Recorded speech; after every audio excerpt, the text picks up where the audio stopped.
से गौतम, और ये हमारी 10th क्लास है। इससे पहले 9 क्लासेस कंप्लीट हो चुकी हैं, ठीक है। और आज हम देखेंगे एमसीक्यूज़, कुछ जो मल्टीपर्पज़ प्रोजेक्ट्स हमने कल देखे थे उनके कुछ एमसीक्यूज़ होंगे, और जो हमारी पिछली क्लासेस हैं जैसे क्लास 9th 8th और 7th का भी कुछ पोर्शन मान लीजिए, ठीक है।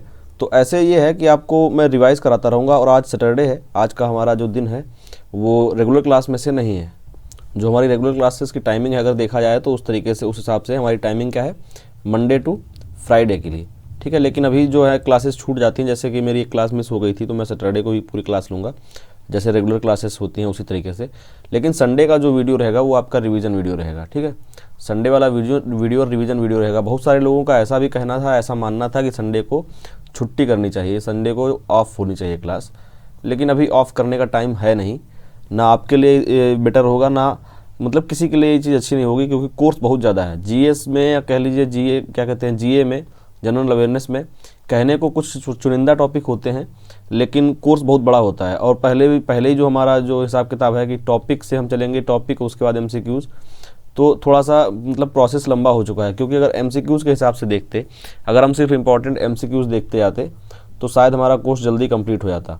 लोगों की ऐसी क्वेरीज आ रही हैं, लोगों के ऐसे डाउट्स आ रहे हैं कि सर कोर्स कब कंप्लीट कर देंगे। तो मैं इस बारे में एग्जैक्टली नहीं बोल पाऊँगा कि कोर्स मैं कब कंप्लीट कर दूँगा, लेकिन पहले हम जियोग्राफी को देखेंगे और उसके बाद हिस्ट्री देखी जाएगी, ठीक है। हिस्ट्री की चीज़ें बहुत ज़्यादा अब नहीं पूछी जाती हैं। हिस्ट्री में मॉडर्न हिस्ट्री पूछी जाती है सबसे ज़्यादा। जब भी कोई ऐसे एग्ज़ाम होते हैं जहाँ पर बहुत ज़्यादा पोर्शन नहीं होता है जीए का, या जनरल अवेयरनेस या जीके का बहुत ज़्यादा पोर्शन नहीं होता है, वहाँ हिस्ट्री बहुत ज़्यादा नहीं पूछी जाती है। तो हिस्ट्री हम जो क्या कहते हैं, प्राचीन भारत बहुत कम, मतलब एक तरीके से कम तरीके से देखेंगे। मॉडर्न इंडिया जो है हमारा, मॉडर्न इंडिया या मॉडर्न हिस्ट्री जो है उसको हम थोड़ा सा अच्छे से देखेंगे, ठीक है। और जिन लोगों को पीडीएफ चाहिए था, जो लोग पीडीएफ के लिए बहुत ज़्यादा एक तरीके से बहुत बार बार बोल रहे थे पीडीएफ के लिए, तो हमारी जो वेबसाइट है अभी उतनी अच्छी नहीं हो पाई है, तो हम लोग पीडीएफ टेलीग्राम पे प्रोवाइड कराएंगे, ठीक है। मैं अपनी क्लास का पीडीएफ आपको टेलीग्राम पे प्रोवाइड करा दूंगा। इसका जो लिंक है, उसका जो लिंक है वो डिस्क्रिप्शन में भी रहेगा, और मैं अभी पिन कमेंट में ऊपर, जैसी वीडियो पड़ जाएगी उसके बाद ये पिन कमेंट में आपको ये लिंक मिल जाएगा, ठीक है। लिंक में आपको पिन कमेंट में टेलीग्राम का लिंक मिल जाएगा, तो वहाँ से जाके आप ज्वाइन कर लीजिए, वहाँ आपको पीडीएफ मिल जाएगा इसका, ठीक है। जितने भी लोग हैं और जो लोग या कहते हैं पीडीएफ की वजह से वीडियोस को देखना बंद कर दिए हैं, क्योंकि व्यूज़ जो हैं कंटिन्यू कम होते चले जा रहे हैं। शायद कुछ लोगों को पीडीएफ ही चाहिए था उस वजह से, और या कह लीजिए हिंदी इंग्लिश का जो मैटर हो रहा था इस वजह से कुछ लोगों को प्रॉब्लम हो रही है। तो हम कोशिश कर रहे हैं कि जो समस्याएं थी उन सभी समस्याओं को एड्रेस करने की। जैसे कि पीडीएफ का है, तो पीडीएफ मैं आपको टेलीग्राम पे प्रोवाइड करा दूंगा। पर डे की क्लास का पीडीएफ आपको उसी दिन शाम को या फिर नेक्स्ट डे तक मिल ही जाएगा। उसी दिन वीडियो पढ़ने के कुछ 1-2 घंटे के अंदर अंदर आपको पीडीएफ मिल जाएगा, ठीक है। और जिनको हिंदी इंग्लिश की प्रॉब्लम है तो खैर उसके लिए मैंने पूरी कोशिश की है कि दोनों बाइलिंगुअल तरीके से पढ़ाया जाए, और बाकी जो समस्याएं हैं वो एड्रेस करते रहेंगे साथ साथ में। आप लोग भी थोड़ा सा साथ दीजिए और वीडियो को शेयर कीजिए ताकि मोटिवेशन बना रहे। बात करें अगर कल की क्लास के डाउट की, तो कल बहुत ज़्यादा लोगों ने वीडियो नहीं देखी। मैंने जैसा देखा कि शायद 1300 लोगों के आसपास वीडियो देखी है लोगों ने अभी तक। और जब मैं वीडियो रिकॉर्ड कर रहा हूँ, आज थोड़ा वीडियो जल्दी रिकॉर्ड कर रहा हूँ, क्योंकि रोज़ जो है नॉइस की प्रॉब्लम रहती थी, एक कोई ना कोई एक्स्ट्रा नॉइस आपको परेशान कर दिया करती थी, तो वो मैं वीडियो आज थोड़ा जल्दी रिकॉर्ड कर रहा हूँ उस वजह से, ठीक है। तो सभी समस्याएं हम अपनी तरफ से क्या कहते हैं, जो भी समस्याएं हैं, जो भी आपको प्रॉब्लम थी, वो सभी की सभी समस्याएं एड्रेस करने की कोशिश कर रहे हैं, सबको चेक करते चल रहे हैं। अब आपका एक काम बचता है कि आप वीडियो देखें और अच्छे से देखें, खुद की पढ़ाई करें, थोड़ा सा वीडियो को शेयर भी करें ताकि हमारा मोटिवेशन बना रहे। बढ़ते हैं आज की वीडियो की तरफ। आज हमारे पास कुछ हैं एमसीक्यूज़ जो डिस्कस करने हैं, क्योंकि पहले टॉपिक फिर एमसीक्यूज़ का जो है वो प्रोसेस है। और आज सैटरडे है, आज मैं टॉपिक इसलिए नहीं पढ़ाया हूँ कि 2 टॉपिक हो जाते एक साथ, तो फिर डिस्कस करने के लिए मंडे तक आप भूल जाते चीज़ें। तो अभी आज इसका एमसीक्यू डिस्कस कर देंगे। नेक्स्ट क्लास से ऐसे ही होगा कि 2 टॉपिक पढ़ाए जाएंगे, फिर 2 टॉपिक का एक साथ एमसीक्यू होगा, ठीक है। स्टार्ट करते हैं वीडियो को। तो इस वीडियो का जो पहला क्वेश्चन है हमारा ये है, देश की प्रथम नदी घाटी परियोजना, देश की प्रथम नदी घाटी परियोजना कौन सी है। ऑप्शन है भाखड़ा नागल बांध परियोजना, हीराकुंड परियोजना, दामोदर घाटी परियोजना, मयूराक्षी परियोजना। First river valley project of India is. Options are Bhakra Nangal project, Hirakud project, Damodar valley project and Mayurakshi project, ठीक है। ये हैं आपके पास ऑप्शंस। एक बार खुद से आप ट्राई करिए, क्योंकि एमसीक्यूज़ का मतलब यही होता है कि आप एक बार खुद से सेल्फ ट्राई करें। एक बार आप खुद से सेल्फ से ट्राई करें, इसको अच्छे से आंसर करें, इसको सेल्फ आंसर करने की कोशिश करें, उसके बाद मेरा एक्सप्लेनेशन सुने, ठीक है। वीडियो में पॉज नहीं कर सकता हूँ क्योंकि लाइव नहीं है, तो मैं आंसर बता रहा हूँ। आप वीडियो अपने आप से पॉज करके एक बार इसके आंसर्स अपने आप से दे सकते हैं। तो अगर बात करें इस क्वेश्चन के आंसर की, तो इसका जो आंसर है वो आपका दामोदर वैली प्रोजेक्ट। जो दामोदर वैली प्रोजेक्ट है वो आपका क्या कहते हैं, इंडिया का पहला नदी घाटी परियोजना थी। फर्स्ट इंडिया की फर्स्ट रिवर वैली प्रोजेक्ट था आपका दामोदर वैली प्रोजेक्ट। ठीक है, अगर बात की जाए ऑप्शंस की, तो भाखड़ा नागल भी क्या कहते हैं बहुत इंपॉर्टेंट बांध है आपका, बहुत इंपॉर्टेंट परियोजनाओं में से एक है, जैसे मैंने बताया था। इसका जो रिजर्वायर है वो सेकंड नंबर का लार्जेस्ट रिजर्वायर है, और इसकी जो हाइट है वो भी सेकंड नंबर की हाइट है एशिया के अंदर, या कह लीजिए इंडिया के अंदर। ठीक है, ये डाउट आया था एक लोगों का, किसको एक कमेंट आया था कि सर जो भाखड़ा नागल है वो सबसे बड़ा है, या फिर क्या कहते हैं इंदिरा जो सागर है वो सबसे बड़ा है। तो इंदिरा सागर जो है आपका, इंदिरा सागर जो एमपी में है नर्मदा नदी पर, इंदिरा सागर वो है सबसे बड़ा रिजर्वायर। ठीक है, फर्स्ट रिजर्वायर वो है। और सेकंड नंबर पे जो है वो हीराकुंड का जो रिजर्वायर है, इसका नाम है गोविंद सागर। ठीक है, गोविंद सागर। तो गोविंद सागर जो आपका है वो कंसीडर किया जाता है सबसे बड़ा। ऐसे क्वेश्चंस आपसे नहीं पूछे जाएंगे, मैं मतलब ऐसा मान के चलता हूँ, क्योंकि क्या है कि इनमें कंसीडर किए जाने वाले और छोटे जो कुछ बांध छोटे हैं लेकिन उनके रिजर्वायर बड़े हैं, इस तरीके की जो समस्याएं हैं, इस वजह से ऐसे क्वेश्चंस की उम्मीद नहीं की जा सकती है। तो इसलिए मैं क्वेश्चन वो रखा भी नहीं हूँ MCQs में। तो हमारा जो पहला क्वेश्चन था उसका आंसर हो गया दामोदर घाटी प्रोजेक्ट। दामोदर घाटी जो प्रोजेक्ट है ये आपका सबसे पहला, इंडिया का सबसे फर्स्ट प्रोजेक्ट था। कल की वीडियो पे जो सबसे पहला कमेंट आया, सबसे फर्स्ट कमेंट आया, वो यही आया कि सर बहुत फास्ट आपने वीडियो ख़त्म कर दी। ठीक है, बहुत फास्ट तरीके से पढ़ाया। तो इसलिए आज मैं कोशिश करता हूँ थोड़ा सा स्लो पढ़ाने की। रीज़न फास्ट पढ़ाने का वही था कि कल कुछ कंस्ट्रक्शन की वजह से नॉइस डिस्टर्बेंस ज़्यादा हो रहा था, तो मैंने कोशिश की थी कि जितनी जल्दी हो सके वीडियो समाप्त हो जाए, क्योंकि फिर कुछ काम शुरू होने वाला था। तो इस वजह से थोड़ा सा वीडियो जल्दी मतलब मुझे ख़त्म करनी पड़ी थी। अब हम बढ़ते हैं नेक्स्ट जो हमारा क्या कहते हैं क्वेश्चन है उसकी तरफ, कि उकई बांध परियोजना किस राज्य से संबंधित है। ठीक है, उकई बांध परियोजना मैंने आपको बताई थी कि उकई कह लीजिए, उकई और सरदार सरोवर, ये जो दो बांध परियोजनाएं हैं ये हैं कहाँ की, आपकी गुजरात की। ठीक है, in which state Ukai dam is situated, Ukai dam situated at Gujarat. ठीक है, ये गुजरात में है, और गुजरात में सबसे इंपॉर्टेंट अगर बात की जाए तो है सरदार सरोवर। ठीक है, सरदार सरोवर आप नहीं भूल सकते, इसके बारे में बिल्कुल याद रखिएगा। सरदार सरोवर ये है आपका नर्मदा रिवर पर। एक किसी ने कमेंट किया था सर कैसे याद करेंगे। तो याद करने का जो एक तरीका होता है ट्रिक्स का, आप या तो उससे याद रखिए। तो मैं ट्रिक्स में बिलीव नहीं करता हूँ। बेसिकली मेरा मानना होता है कि अगर आप उसकी लोकेशन याद रखेंगे, आप उसके बारे में कोई एक क्या कहते हैं कोई एक उसका फीचर याद रखिए, उसका नाम क्यों है वैसा वो याद रखिए। जैसे सरदार सरोवर को सरदार सरोवर क्यों कहा गया, सरदार वल्लभ भाई पटेल की वजह से।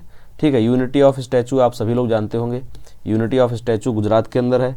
और सरदार सरोवर क्या कहते हैं, जो सरदार वल्लभ भाई पटेल थे वो गुजरात से बिलोंग करते थे, तो इस वजह से जो नाम है वो उनके ऊपर रखा हुआ है। इस तरीके से अगर आप चीज़ें याद रखेंगे तो आपको आसानी होगी। और उकई बांध परियोजना में एक और चीज़ याद रखिए कि उकई जो बांध है आपका, उसकी जो रिवर है वो रिवर आपकी है क्या कहते हैं, तापी। ठीक है, तापी रिवर के ऊपर है, ना कि नर्मदा पर। और तापी रिवर का पानी पूरी तरीके से यूज़ करने के लिए, अच्छी तरीके से यूज़ कर लिया जाए, उसके लिए एक और प्रोजेक्ट चलाया जा रहा है। उस परियोजना का नाम है काकरा, रेड कलर में लिख देता हूँ, काकरा पार। ठीक है, काकरा पार एक प्रोजेक्ट चलाया जा रहा है गुजरात के अंदर, जिसका टारगेट क्या है कि जो आपकी तापी रिवर है उसका पानी जो समुचित तरीके से उपयोग किया जाए, उसके लिए काकरा पार एक क्या कहते हैं परियोजना चलाई जा रही है। वो भी चलाई जा रही है गुजरात के अंदर। इतनी नॉलेज आपको ज़रूरत नहीं है बस, लेकिन साथ में सुनते चलेंगे आप, इनको लिखने की ज़रूरत नहीं है, आप साथ में सुनते चलेंगे तो अगर कभी क्वेश्चन कोई बनता है तो आप आसानी से उसको टैकल कर सकते हैं। अब बढ़ते हैं अपने नेक्स्ट क्वेश्चन की तरफ। जो नेक्स्ट क्वेश्चन है कि निम्नलिखित में से कौन सा कथन सत्य है। ठीक है, निम्नलिखित में से कौन सा कथन सत्य है। कथन कौन कौन से आपके, कि जो हरिके बैराज है, हरिके बैराज ब्यास परियोजना, जो ब्यास नदी परियोजना है, ब्यास नदी परियोजना के अंतर्गत आता है, और यहीं से इंदिरा गांधी नहर निकलती है। ठीक है, इंदिरा गांधी जो नहर है, इंदिरा नहर निकलती है यहीं से। ठीक है, ये आपका फर्स्ट स्टेटमेंट है। सेकंड स्टेटमेंट क्या है कि टिहरी बांध परियोजना है, और टिहरी परियोजना है, टिहरी परियोजना का संबंध दिल्ली और उत्तर प्रदेश के अनेक शहरों को पानी उपलब्ध कराने से भी है। मतलब से भी का मतलब समझ रहे हैं कि इस जो ये परियोजना है ये इस चीज़ से भी बिलोंग करती है। मतलब बाकी और तो उद्देश्य इसके हैं ही, क्योंकि इसको बोला जाता है कि बहुउद्देशीय परियोजना है। तो उन सभी और उद्देश्यों के साथ साथ एक ये भी उद्देश्य है कि दिल्ली और उत्तर प्रदेश के राज्यों को, उत्तर प्रदेश के सिटीज़ को पानी प्रोवाइड कराना। ठीक है, अगर इंग्लिश में बात करें तो which of the following statement are correct. ठीक है, आपको करेक्ट स्टेटमेंट बताना है कि Harike barrage is under the Beas project and Indira Gandhi canal originates from this barrage. Okay, the next statement is Tehri project is also related to provide water, is also related to provide water also with other purposes, this is additional purpose to provide water to various cities of Delhi and Uttar Pradesh. So there are two statements. अब मैंने आपको बताया क्या क्या था, इसमें शायद मैंने ये चीज़ बताई नहीं थी। जो सेकंड स्टेटमेंट है आपका, ये आप याद कर लीजिए कि सेकंड स्टेटमेंट बिल्कुल करेक्ट है। ठीक है, सेकंड स्टेटमेंट इज 100% करेक्ट। बाकी सब चीज़ों के साथ साथ विद्युत उत्पादन, क्या कहते हैं, उत्पादन और बाकी सब चीज़ों के साथ साथ दिल्ली और उत्तर प्रदेश, दिल्ली और यूपी के जो उससे लगे हुए सिटीज़ हैं उनको वाटर प्रोवाइड कराना भी इसका एक मकसद है। ठीक है, इसका एक क्या कहते हैं, एक मकसद उनको वाटर प्रोवाइड कराना भी है। और जो स्टेटमेंट आपका फर्स्ट है, तो फर्स्ट वाले के बारे में मैंने आपको पूरा बताया था कि सतलुज रिवर है, वहीं पे अब बैराज बनाया गया है। ये सतलुज रिवर से जहाँ मिलती है ब्यास, वहीं पे ये बैराज बना हुआ है और वहीं से आपकी इंदिरा गांधी कैनाल निकलती है जो पूरा राजस्थान में होते हुए जैसलमेर तक जाती है, कह लीजिए मरुस्थल तक जाती है। ठीक है, और ये जो है ये कैनाल, अगर बात की जाए इसकी विशेषता की बात की जाए तो ये कवर्ड कैनाल है, एक तरीके से कवर्ड कैनाल है और ये दुनिया की सबसे लंबी कवर्ड कैनाल है, सबसे लंबी कवर्ड कैनाल है। ठीक है, जिसको कवर कर रखा गया है। ठीक, तो ये तो हो गई आपकी विशेषता इंदिरा गांधी रिवर की। इस तरीके से आपके जो क्या कहते हैं, ये दोनों स्टेटमेंट करेक्ट हो गए। तो अब ऑप्शन में डिपेंड करता है, अगर ऑप्शन में फर्स्ट वाले ऑप्शन में लिखा होगा कि बोथ आर करेक्ट तो आपका फर्स्ट ऑप्शन सही हो जाएगा, अगर फोर्थ वाले में लिखा होगा बोथ आर राइट तो आपका फोर्थ सही हो जाएगा। ठीक है, ऑप्शन इस वाले क्वेश्चन में मैं आपको पहले भी नहीं दिया करता था, अभी भी नहीं देता हूँ, क्योंकि फिर वो थोड़ा सा लेंदी हो जाता है स्लाइड के ऊपर। अब बढ़ते हैं हम नेक्स्ट क्वेश्चन की तरफ। नेक्स्ट जो क्वेश्चन है हमारा, निम्नलिखित में से कौन सा बांध नर्मदा नदी पर नहीं स्थित है। ठीक है, नहीं स्थित है उसकी बात की जा रही है। इंदिरा गांधी सागर बांध या इंदिरा सागर बांध, गांधी सागर बांध, ओमकारेश्वर बांध या सरदार सरोवर बांध। ठीक है, इतने सारे ऑप्शंस हैं आपके पास, एक बार देखिए इनको, खुद से ट्राई करिए। इंग्लिश में तब तक मैं क्वेश्चन पढ़ देता हूँ। Which of the following dams are not situated on Narmada river. Options are Indira Sagar dam, Gandhi Sagar dam, Omkareshwar dam and Sardar Sarovar dam. तो मैंने जब आपको इसके बारे में बताया था तब मैंने बताया था कि जैसे नर्मदा ऊपर से बहना शुरू होती है, सबसे पहले आपका पड़ता है ओमकारेश्वर, उसके बाद आपका आता है इंदिरा गांधी डैम और उसके बाद आपका गुजरात के अंदर पड़ता है सरदार सरोवर। ठीक है, और जो आप गांधी सागर डैम देख रहे हैं, गांधी सागर डैम के बारे में मैंने बताया था कि गांधी सागर पड़ता है आपका मध्य प्रदेश के अंदर, गांधी सागर मध्य प्रदेश के अंदर है। फिर चंबल यहीं से आगे बढ़ती है और इसी के पास में यहाँ पर गांधी सागर डैम है। फिर यहाँ पर एक छोटा सा रिजर्वायर पड़ता है, मतलब इसके कंपेयर में छोटा है, तो वो है आपका राणा प्रताप सागर। यहाँ से फिर आगे जब निकलती है चंबल तो यहीं पर डैम पड़ जाता है आपका राणा प्रताप सागर डैम, और इसी चंबल में थोड़ा सा और आगे बढ़ने के बाद यहीं पर जवाहर डैम पड़ जाता है। ठीक है, तो ये जो 3 डैम है मैंने आपको बताए, 3 डैम मैंने आपको बताया जो यहाँ पर, दूसरा और तीसरा। पहला वाला आपका गांधी सागर डैम, दूसरा वाला आपका राणा प्रताप डैम और चौथा वाला जवाहर सागर। ठीक है, तो ये जो 3 डैम हैं ये तीनों हैं किसके, चंबल के। ये चंबल रिवर घाटी परियोजना जो है, जो चंबल नदी पर बनी है, वो तीनों के तीनों इसके हैं और तीनों बहुत इंपॉर्टेंट है। 2 आपका क्या कहते हैं, एक आपका मध्य प्रदेश में पड़ जाएगा, गांधी सागर डैम जो है ये आपका एमपी में पड़ता है। मैंने मैप में दिखा के इसको पूरा समझाया था आपको। और उसके बाद जैसे ही एमपी यहाँ पे क्या कहते हैं ये डैम खत्म होता है, यहीं से आपका डिवाइड हो जाता है एमपी और राजस्थान। ठीक है, तो यहीं से एक बाउंड्री बन जाती है, इस तरफ एमपी हो जाता है आपका और इस तरफ हो जाता है राजस्थान। ठीक है, तो बाकी जो आपका बचा सेकेंड वाला जो पड़ा राणा प्रताप सागर डैम, वो भी राजस्थान में है, और जो ये थर्ड वाला है ये भी राजस्थान में है। ये तो खैर कोटा के बिल्कुल पास में आ जाता है। ठीक है, तो इससे आप समझ सकते हैं, कोटा तो आप सभी लोग जानते होंगे, राजस्थान का एक बहुत इंपॉर्टेंट सिटी है। चीज़ें पढ़ना तो ज़रूरी है ही, चीज़ें पढ़ना ज़रूरी है, साथ साथ में उनको याद करना भी बहुत ज़रूरी है। ठीक है, इस तरीके से जो MCQs की सीरीज़ रहेगी वी टॉपिक्स के बाद में, वो आपको चीज़ों को याद किए हुए रहने में आपका मदद करेगी। अगर आप हमको कंटिन्यू हमारे साथ चलते रहेंगे तो आप चीज़ें भूलेंगे नहीं। ठीक है, जो चीज़ें पहले के टॉपिक में छूटती हुई हैं थोड़ी बहुत, वो भी हम आपको आगे आने वाली स्लाइड्स में बताते रहेंगे। ठीक है, बढ़ते हैं नेक्स्ट क्वेश्चन की तरफ। नेक्स्ट क्वेश्चन जो है हमारा कि बगलिहार परियोजना किस राज्य से संबंधित है। बगलिहार परियोजना किस राज्य में विद्युत उत्पादन के लिए स्थापित की गई है, या कह लीजिए बगलिहार परियोजना किस राज्य से संबंधित है। ऑप्शन है आपके Himachal Pradesh, Jammu and Kashmir, Delhi and Punjab. Which of the following states, in which of the following state Baglihar क्या कहते हैं Baglihar project is situated to produce electricity. ठीक है, ऑप्शंस आ रहे हैं हिमाचल प्रदेश, जम्मू एंड कश्मीर, दिल्ली एंड पंजाब। तो मैंने आपको बताया था बगलिहार के बारे में पहले ही, जब मैंने मतलब आपको वीडियो एक्सप्लेन की थी कि जम्मू एंड कश्मीर में टोटल आपके कितने बांध हैं, 3 बांध हैं। ठीक है, जिनके बारे में मैंने आपको ऊपर से अगर बताया पहली बार, तो आपका पड़ता है पहले बगलिहार, फिर आपका पड़ता है सलाल, और फिर नेक्स्ट आपका थर्ड है उरी। ठीक है, पहले जो 2 थे आपके वो आपके हैं चेनाब पर, और जो उरी है ये आपका झेलम पर है। तो इस तरीके से आपको ये चीज़ें याद होनी चाहिए कि ये जो तीनों बांध हैं, ये तीनों के तीनों बांध पड़ते हैं आपके जम्मू एंड कश्मीर में। ठीक है, तो इस क्या कहते हैं क्वेश्चन के करेक्ट ऑप्शन जो आपका हो गया वो हो गया जम्मू एंड कश्मीर।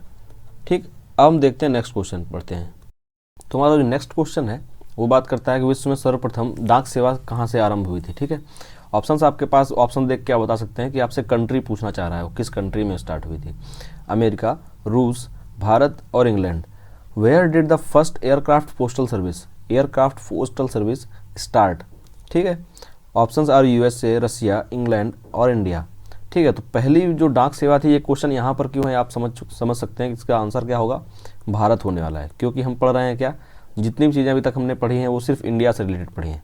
अभी हमने वर्ल्ड का मैप तक नहीं ढंग से देखा है कि वर्ल्ड के मैप में कहाँ पे कितने कॉन्टिनेंट हैं, कहाँ पे कितने क्या कहते हैं आपके ओशियंस हैं, उन सब के बारे में तक नहीं देखा है। तो हम पढ़ रहे हैं इंडिया के बारे में। तो ऑप्शन तो आप यहाँ पे मतलब इस वीडियो में तो आप आसानी से बता सकते हैं कि भारत ऑप्शन होगा, लेकिन अगर यही क्वेश्चन आपके एग्जाम में होता तो आप भारत शायद सबसे लास्ट में सोचते।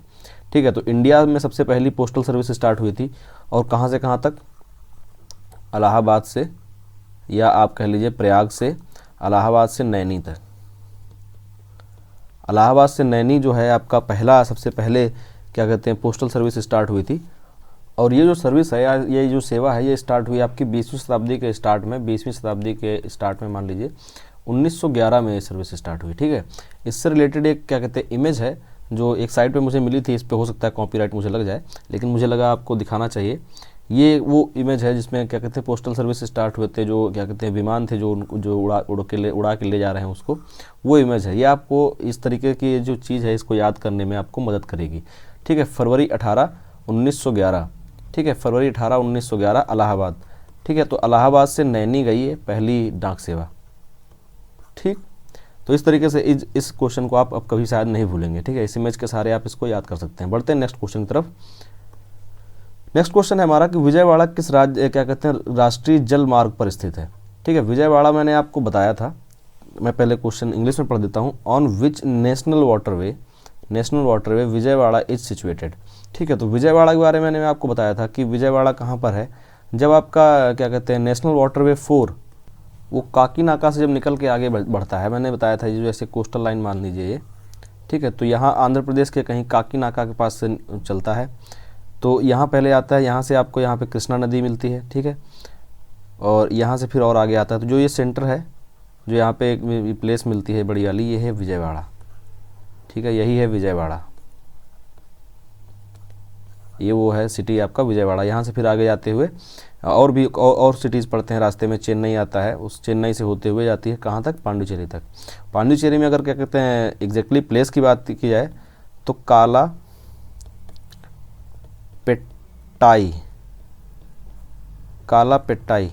पेट्टाई वो जगह का नाम है जहाँ पे पहुँचती है पांडुचेरी, क्या कहते हैं पुदुचेरी कह लीजिए या पांडुचेरी कह लीजिए, पुदुचेरी की काला पेट्टाई जगह पर ये ख़त्म होता है आपका नेशनल वाटरवे 4।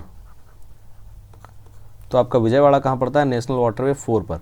मैंने ये चीज़ें जब एक्सप्लेन किया था तो अच्छे से बताया था, और साथ में जो इम्पोर्टेंट सिटीज़ हैं वो मैंने आपको बताए थे कि याद करिएगा, जिसमें विजयवाड़ा सबसे बड़ा सिटी था जिससे होकर निकलती है। फिर चेन्नई भी पड़ता है आगे। चेन्नई के बारे में आप सभी लोग जान रहे होते हैं, इसलिए उतना इम्पोर्टेंट नहीं होता है, क्योंकि जो चीज़ें आपको पता हैं या बहुत ज़्यादा फेमस हैं वो क्वेश्चंस में शायद कभी कभी नहीं पूछी जाती हैं। ठीक है, तो ये क्वेश्चन इस तरीके से आप डील कर सकते हैं। और भी जो वाटरवेज हैं, जैसे वाटरवे फर्स्ट है, तो वाटरवे फर्स्ट इलाहाबाद से स्टार्ट होकर कहाँ कहाँ से निकलता है, पहले बनारस आता है, फिर पटना आता है, फिर क्या कहते हैं गाजीपुर आता है, गाजीपुर तो पहले ही पड़ जाता है, उसके बाद फरक्का पड़ता है, फरक्का जहाँ से चैनल डिवाइड होता है, और फरक्का के बाद ये नीचे की तरफ मुड़ जाती है, फिर आपके हल्दिया तक चला जाता है, ठीक है। कोलकाता भी आता है बीच में। कोलकाता और हल्दिया के बीच में काफ़ी डिफरेंस है, वैसे शायद लगभग 100 किलोमीटर के आसपास का शायद पूरा रेंज है, और लेकिन इनका जो पोर्ट है, दोनों एक ही पोर्ट में कह लीजिए, एक तरीके से एक पोर्ट के दो पार्ट हैं, ठीक है। जिसमें से जो हल्दिया है वो उसकी ओपनिंग आपकी पड़ती है समुद्र के साइड, सी के साइड, और जो कोलकाता है वो है आपका रिवर पे, ठीक है, हुगली रिवर के ऊपर, ठीक। तो इस तरीके से आप ये चीज़ें याद कर सकते हैं। और भी जो नेशनल वाटरवे है इंपॉर्टेंट, जैसे नेशनल वाटरवे 3 है, तो ये कहाँ पर है, इनकी लोकेशन में आपको एटलीस्ट स्टेट पता होना चाहिए, और साथ साथ में अगर कोई रिवर एसोसिएटेड है साथ में, तो आपको उस रिवर के बारे में पता होना चाहिए। कैनाल्स जो होती हैं, जैसे बहुत सारी कैनाल से मिल के बना है कोई वाटरवे, जैसे इसी में 2-4 कैनाल पड़ती हैं, तो उन सबको आपको याद करना शायद उतना ज़रूरी नहीं है, क्योंकि आपसे मुझे नहीं लगता है पूछा जाएगा, लेकिन आप एटलीस्ट रिवर आपको याद रखनी ज़रूरी है, ठीक है। अब बढ़ते हैं हम नेक्स्ट क्वेश्चन की तरफ। नेक्स्ट क्वेश्चन है कि निम्नलिखित में से कौन सा युग्म सही है। ऑप्शंस आपके सामने क्या है। राष्ट्रीय जलमार्ग 5 महानदी, 2 ब्रह्मपुत्र, 4 कृष्णा रिवर, ठीक। इस तरीके से आप देखिए, या उपरोक्त सभी। तो मैंने आपको बताया था कि जो राष्ट्रीय क्या कहते हैं जलमार्ग 5 है वो कहाँ पर है, वो है ओडिशा के अंदर। अगर ओडिशा में और प्रिसाइजली और एग्जैक्टली बात की जाए तो ये आपका स्टार्ट होता है तलचर से स्टार्ट होता है। मान लीजिए यहाँ पर तलचर है, तो इसका कुछ ऐसे बनेगा डायग्राम, यहाँ पर आएगा, यहाँ से फिर एक कोस्ट लाइन तक जाता है पैराद्वीप तक, ठीक है, और फिर यहाँ से फिर ये आगे चला जाता है आपका हुगली रिवर तक, हुगली रिवर में जाके मिल जाता है सीधे। जहाँ पे हुगली रिवर पे मिल रहा होता है वो प्लेस है जियॉन खली। ये आपको इतना याद रखना है, इतना याद रखिए आप कि तलचर से स्टार्ट होता है, उड़ीसा से स्टार्ट होता है, उड़ीसा से वेस्ट बंगाल तक जाता है, और साथ में पैराद्वीप को कनेक्ट करता है, ठीक। तो ये तो है आपकी महानदी पर ही, महानदी यहाँ मतलब महानदी है इसमें, जो यहाँ से यहाँ तक आपको पैराद्वीप तक ले जाने का काम करती है, ठीक है। और इसके बाद अगर बात की जाए जलमार्ग 2 की, तो जलमार्ग 2 पूरी तरीके से ब्रह्मपुत्र रिवर पे ही, मैंने आपको बताया था, सादिया से लेकर स्टार्ट होता है, धुबरी तक जाता है, और पूरा का पूरा जो है ब्रह्मपुत्र रिवर पे ही है।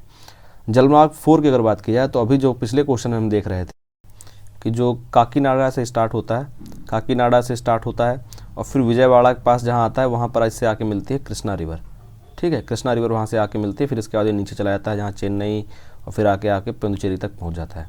तो इस तरीके से जो तीनों युग में अगर देखा जाए तो कहीं ना कहीं सामने वाली जो नदियाँ हैं उनसे एसोसिएटेड हैं, तो उपरोक्त सभी इसका आंसर हो सकता है। तो अगर बात करें यहाँ क्वेश्चन की इंग्लिश के बारे में, which of the following are correctly matched, we have to tell about correctly matched options. National Waterway 5 Mahanadi, National Waterway 2 Brahmaputra, National Waterway 4 Krishna River. So I have told you about National Waterway 5 here, starting from Talcher to Hooghly River, okay, connecting to Paradip port as well. This is National Waterway 5, and here is National Waterway 4. So in National Waterway 4 at Vijayawada, Krishna River meets it. So Krishna River is somehow associated with National Waterway 4, and with the 5 Mahanadi is also associated. So if you talk about National Waterway 4 and 2, so National Waterway 2 is completely on Brahmaputra. So here the answer is all of the above, ठीक है। अब हम बढ़ते हैं next question की तरफ। तो next question जो हमारा है कि प्रस्तावित जलमार्ग, जो हमारा प्रस्तावित जलमार्ग है, जिसके भी स्टार्ट मतलब जो तरीके से भी बना नहीं है पूरा, प्रस्तावित जलमार्ग 6, जो प्रस्तावित जलमार्ग 6 है वो किस राज्य में स्थित है, ठीक है। ऑप्शंस हैं आपके पास Assam, Odisha and Paschim Bengal, Andhra Pradesh and Tamil Nadu, Kerala and क्या कहते हैं तमिलनाडु।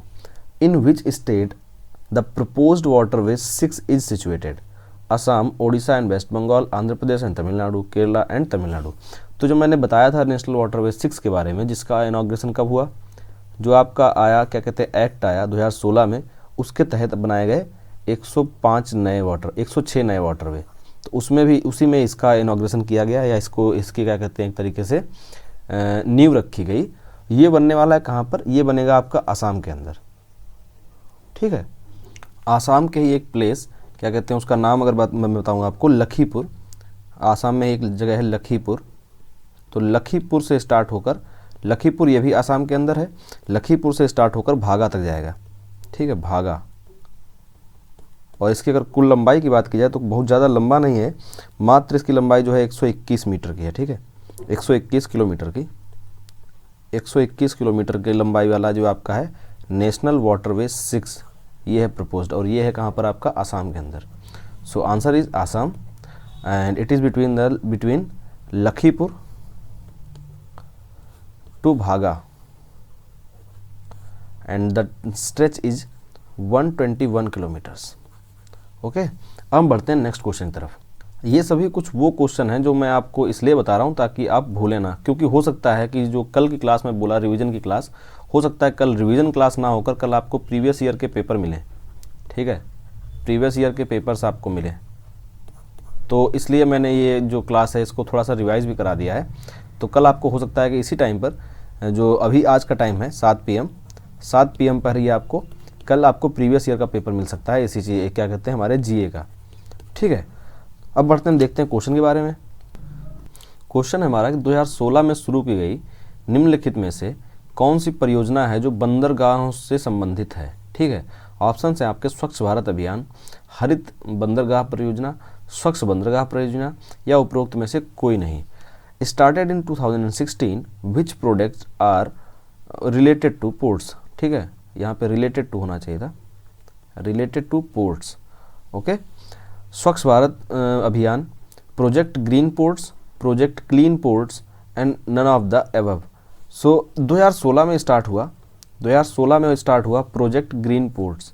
ठीक है, प्रोजेक्ट ग्रीन पोर्ट्स स्टार्ट हुआ, और उसमें आपका क्या है, आपके जो पोर्ट्स हैं उनके साफ़ सफाई के लिए बात की गई। साफ़ सफाई हो वहाँ पर, क्लीन हो और ग्रीनरी हो वहाँ पर, साफ़ और स्वच्छ वातावरण पूरा रहे, क्या कहते हैं आपका जो एटमॉस्फेयर है वो क्लीन रहे, इसके लिए ये प्रोजेक्ट शुरू किया गया। तो इसका जो ऑप्शन है आपका सेकंड वाला, सेकंड जो आपका ऑप्शन है प्रोजेक्ट ग्रीन पोर्ट्स, ये हरित बंदरगाह परियोजना, ये परियोजना स्टार्ट की गई 2016 में।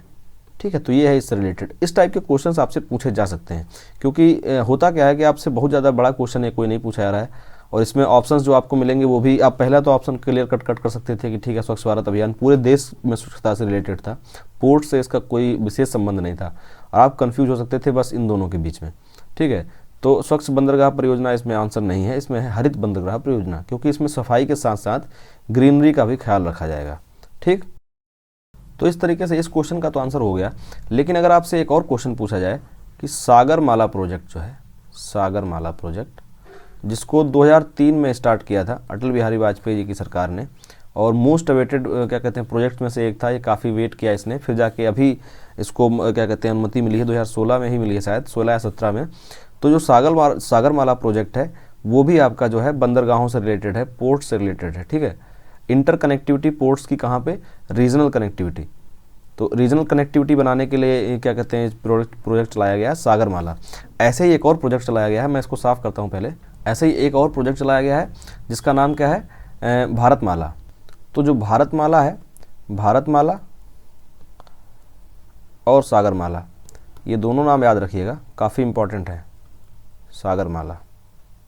सागरमाला है वहाँ पे जहाँ पे क्या कहते हैं रोड की कनेक्टिविटी अच्छी नहीं है, तो उन पोर्ट्स के बीच में वाटर कनेक्टिविटी बनाने के लिए, और भारतमाला जो प्रोजेक्ट है एक तरीके से ये जो प्रोजेक्ट है, ये प्रोजेक्ट पूरे भारत को कनेक्ट करने के लिए है कोस्टल लाइन से, और जो सीमावर्ती राज्य हैं, उन सीमावर्ती कंट्रीज़ हैं उनसे, ताकि कनेक्टिविटी बने। ठीक है, इसमें 4 लाइन पहले बनेगा, पहले 4 लाइन की जो वो हैं रोड्स बनेंगे, फिर उनको एक्सटेंड करके 6 लेनर किया जाएगा। ठीक है, तो ये है आपका भारतमाला प्रोजेक्ट। तो याद रखिएगा भारतमाला प्रोजेक्ट और सागरमाला प्रोजेक्ट के बारे में। ठीक है, अब हम बढ़ते हैं अपने नेक्स्ट क्वेश्चन की तरफ। तो नेक्स्ट क्वेश्चन हमारा है कि भारत में बंदरगाहों का प्रबंधन कौन करता है। ठीक है, एडमिनिस्ट्रेटिव बॉडी कौन सी है, administrative body of ports in India. Options are major port trust, port association of India, port trust of India and Bharatiya Bandargah विकास समिति। ठीक है, तो ये हैं आपके पास 4 ऑप्शंस, एक बार खुद से ट्राई करिए आप। Options are there major port trust, port association of India, port trust of India and Indian ports development council. Okay, so there are 4 options, you have to choose one, you should select one at least from your side, I am telling the answer later. तो तो इसमें जो answer है वो तो है आपका port trust of India, ठीक है। लेकिन जो पहला ऑप्शन दिया हुआ है यहाँ पर मेजर पोर्ट ट्रस्ट, तो मेजर पोर्ट जो ट्रस्ट है, मेजर पोर्ट ट्रस्ट, ये क्या था, मेजर पोर्ट ट्रस्ट अधिनियम आया था, ठीक है। ये एक बिल लाया गया था जिसके क्या कहते हैं, एक एक्ट लाया गया था, एक एक्ट आया था जिसके तहत बनाया गया है आपका क्या, ये आपका पोर्ट ट्रस्ट ऑफ इंडिया, ठीक है।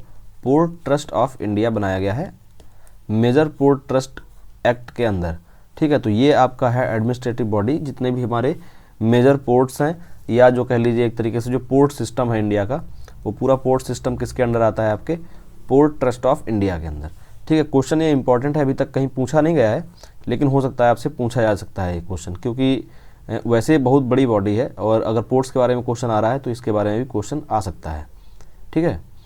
अब हम बढ़ते हैं अपने नेक्स्ट क्वेश्चन की तरफ। नेक्स्ट क्वेश्चन हमारा है कौन सी रिवर, कौन सी जो नदी है उसे सिक्किम की जीवन रेखा माना जाता है, ठीक है। ऑप्शन आर तीस्ता, लोहित, नैन, रंगीत, उपरोक्त में से कोई नहीं। Which river is known as the lifeline of Sikkim. तो अगर हम बात करें सिक्किम की, option are there Teesta river, Lohit river and Rangeet river.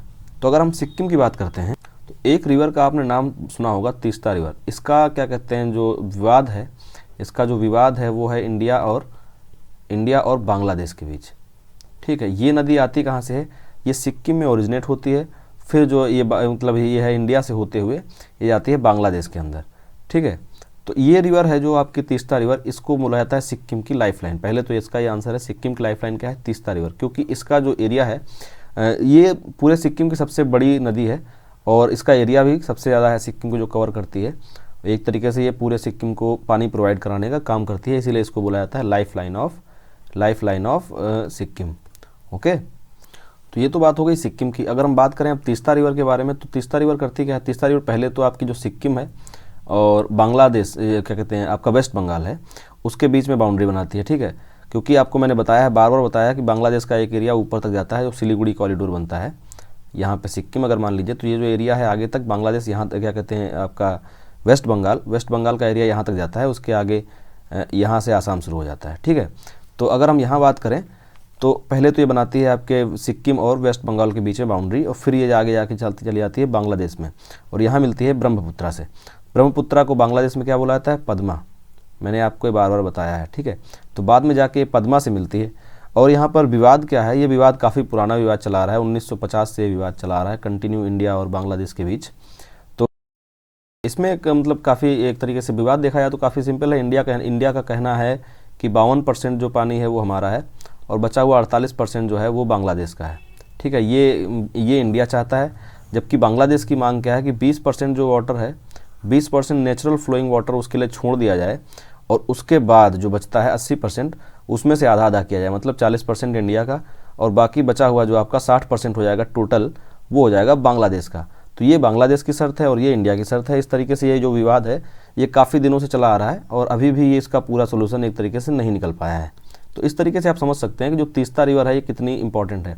और जो नेक्स्ट ऑप्शंस में और भी दिए हुए हैं, तो लोहित रिवर मैंने आपको बताया, जहाँ से आपका नेशनल वाटरवे 2 स्टार्ट होता है सादिया से, वहाँ पर ये रिवर आके मिलती है ब्रह्मपुत्रा से। ब्रह्मपुत्रा इधर से आ रही है, तो ये रिवर आपकी अरुणाचल प्रदेश से आते हुए अरुणाचल प्रदेश और आसाम के बीच में है, यहाँ पे आके मिलती है सादिया के पास आके मिलती है ब्रह्मपुत्रा से, ठीक है। ये है आपकी रिवर लोहित। इसके बाद अगर बात की जाए रंगीत की, तो लोहित की मैंने बात कर दी। रंगीत की अगर बात की जाए तो रंगीत जो है, रंगीत एक सहायक नदी है किसकी, तीस्ता की, ठीक है। तीस्ता रिवर जो है, तीस्ता रिवर की सहायक नदी है आपकी लोहित नहीं, ये क्या कहते हैं आपकी रंगीत रिवर सहायक नदी है तीस्ता की। और ये रिवर भी जो है ना रंगीत, ये भी है सिक्किम के अंदर, ठीक है। ये भी रिवर सिक्किम के अंदर है, लेकिन लाइफलाइन ऑफ सिक्किम बोली जाती है आपकी तीस्ता। तो ये जानकारी थी क्या कहते हैं तीस्ता रिवर का जो विवाद चल रहा है इंडिया और बांग्लादेश के बारे में, और साथ साथ मैंने आपको सिक्किम की लाइफलाइन के बारे में बता दिया। अब बढ़ते हैं नेक्स्ट क्वेश्चन की तरफ, और ये हमारा लास्ट क्वेश्चन है आज का, कि निम्नलिखित में से कौन सी नदी बंगाल की खाड़ी में नहीं गिरती। ये क्वेश्चन पहले भी आ चुका है, लेकिन इसमें है क्वेश्चन के ऑप्शन जो हैं वो चेंज हो चुके हैं। ऑप्शन क्या है, पेन्नार, स्वर्णरेखा, पेरियार, ब्राह्मणी, ये 4 ऑप्शन हैं आपके पास, ठीक है। अगर इंग्लिश में बात करें तो which of the following rivers does not fall in Bay of Bengal. Option are Pennar, Swarnarekha river, Periyar river and Brahmani river. तो अगर इनको आप ध्यान से देखेंगे तो यहाँ पे आप एक चीज़ क्लियर कर लेंगे कि पेन्नार इसका ऑप्शन नहीं हो सकता, क्योंकि पूछा जा रहा है कि जो बंगाल की खाड़ी में नहीं गिरती है, ठीक है, not fall in Bay of Bengal. तो पेन्नार के बारे में मैंने आपको अच्छे से एक्सप्लेन किया था जब बताया था कि ये एक नदी है वेस्ट क्या कहते हैं सदर्न इंडिया की, जो किसी की सहायक नदी नहीं है, खुद एक कंप्लीट नदी है जो जाके बे ऑफ बंगाल में गिर जाती है। तो पहला आपका ऑप्शन जो है वो कैंसिल हो गया। दूसरा ऑप्शन जो स्वर्ण रेखा है इसके बारे में मैंने आपको नहीं बताया था। पेरियार रिवर के बारे में मैंने आपको बार बार बताया। पेरियार जो है आपका ये क्या कहते हैं जो सह्याद्री है उसके क्या कहते हैं ईस्ट अगर इधर है तो वेस्ट साइड से निकलती है, ठीक है, वेस्ट साइड से निकलती है और अरब की खाड़ी में गिरती है, ठीक है। ये जो आपका अरब सी है उसमें गिरती है पेरियार रिवर। और जो आपकी पेन्नार है वो इसी क्या कहते हैं सह्याद्री से ही निकलती है, लेकिन ये आपकी निकलती है पूरब साइड और ये जाके गिरती है आपकी बे ऑफ बंगाल में। और नेक्स्ट जो आपके है क्या कहते हैं स्वर्ण रेखा, ये निकलती है छोटा नागपुर का जो एरिया है, छोटा नागपुर का एरिया है जो वहाँ से निकलती है और ये नदी भी जाके गिरती है आपकी बे ऑफ बंगाल में। काफ़ी इंपॉर्टेंट नदी है आपकी स्वर्ण रेखा भी। और दक्षिण पश्चिम के जिस एरिया से निकलती है उसी एरिया से एक और नदी निकलती है ब्राह्मणी, ठीक है, जो एक आपकी ब्राह्मणी रिवर है ये भी वहीं से निकलती है और ये भी आगे जाके गिरती है बे ऑफ बंगाल में। तो ये जो बाकी रिवर्स थी, बाकी तीनों रिवर पेरियार, स्वर्ण रेखा एंड ब्राह्मणी, ये तीनों गिरती हैं आपकी बे ऑफ बंगाल में। जो एक रिवर है आपकी पेरियार, ये जाके गिरती है कहाँ पर, ये गिरती है अरब सागर में, तो अरब सी में जाके गिरती है, ठीक है। तो आपका इसका आंसर हो गया, जो इस क्वेश्चन का आंसर होगा, क्योंकि आपसे पूछा जा रहा है जो नहीं गिरती है तो वो हो जाएगा आपका पेरियार रिवर, ठीक है। पेरियार रिवर जो है वो आपकी वो हो जाएगा इसका करेक्ट आंसर, जो बे ऑफ बंगाल में नहीं गिरता है। तो इस तरीके से आप आज की जो वीडियो थी, आज का जो डिस्कशन था यहीं पर समाप्त होता है। और कल जो है, कल आपको मिलेगा प्रीवियस ईयर का पेपर, प्रीवियस ईयर पेपर मिलेगा आपका, सोल्यूशन मिलेगा प्रीवियस ईयर का, और बाकी जो और क्लासेस हैं वो कंटिन्यू होंगी इसी टाइमिंग पे 7 PM पे, ठीक है। मिलते हैं नेक्स्ट वीडियो में, और तब तक के लिए आपसे यही बात बोलना चाहूँगा कि आप इस वीडियो को ज़्यादा से ज़्यादा शेयर करें। आज मैंने वीडियो काफ़ी स्लो तरीके से पढ़ाने की कोशिश की, जैसे पिछली वीडियो थोड़ी सी फास्ट हो गई थी, मैंने फास्ट ना हो इस वजह से आज थोड़ा सा स्लो पढ़ाने की कोशिश की है, ठीक है। शायद आप लोगों को पसंद आई होगी ये चीज़, ठीक है। मिलते हैं नेक्स्ट वीडियो में, तब तक के लिए बाय बाय, जय हिंद।